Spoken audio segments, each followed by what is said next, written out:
Halo millennials, selamat datang di hidup yang sesungguhnya. Dalam beberapa tahun ke depan, kamu akan dihadapkan pada pilihan-pilihan hidup yang mungkin tidak terpikirkan saat ini. Namun bagaimanapun juga, kamu tetap harus memilih. Kamu adalah penentu dari kondisi beberapa tahun mendatang, terkhusus bagi hidupmu. Tak ada pihak lain yang lebih berperan kecuali dirimu sendiri.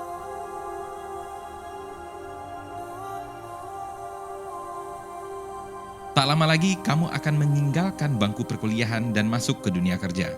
Untuk sementara, mungkin semuanya terasa mudah. Wisuda, mendapatkan gelar akademis, mencari pekerjaan, membangun aset, menikah, berkeluarga, membahagiakan orang tua. Tapi kamu perlu melihat fakta-fakta yang ada.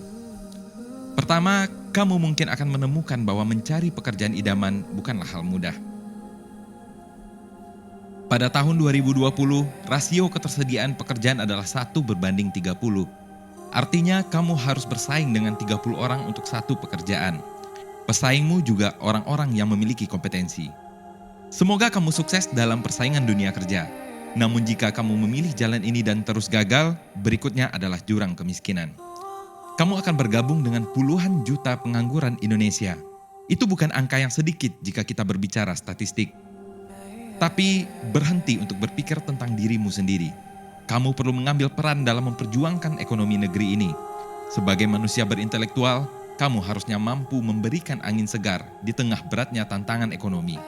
Di tengah pandemi COVID-19, jutaan orang kehilangan pekerjaan. Jutaan lainnya kehilangan penghasilan dan standar hidup layak. Mereka masuk dalam kategori miskin, berada dalam kelompok masyarakat yang juga telah banyak pada masa sebelumnya. Depresi ekonomi akan segera menjadi depresi sosial, bahkan mempengaruhi budaya.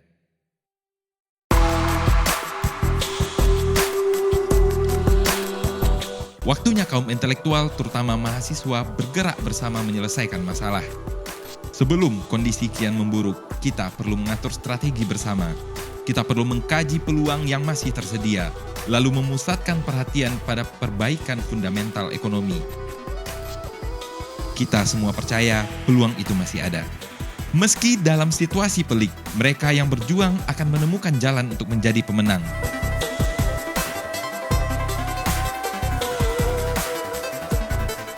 Kita membutuhkan orang-orang bermental tangguh dan peduli terhadap negeri ini, bukan mereka yang bermental tanggung dan egois pada kepentingan pribadi.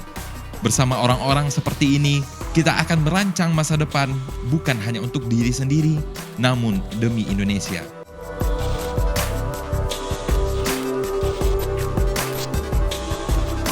Indonesia Connector hadir untuk menjembatani semua generasi muda dalam bersinergi dan berkolaborasi, menumbuh kembangkan ide kreatif dan menggerakkan perekonomian. Merancang strategi pembangunan melalui UMKM dan startup berbasis mahasiswa. Mengembangkan tim-tim tangguh dalam menginisiasi pergerakan UMKM dan startup lokal, menghubungkan potensi dan inovasi, mengkoneksikan pasar dan pelaku usaha. Dengan semangat kebersamaan dan kepedulian, kami memanggil seluruh mahasiswa, kaum intelektual bangsa, untuk berkarya demi masa depan Indonesia. Saya, DP Dinata. Selamat datang di Indonesia Connector, demi nusa dan bangsa.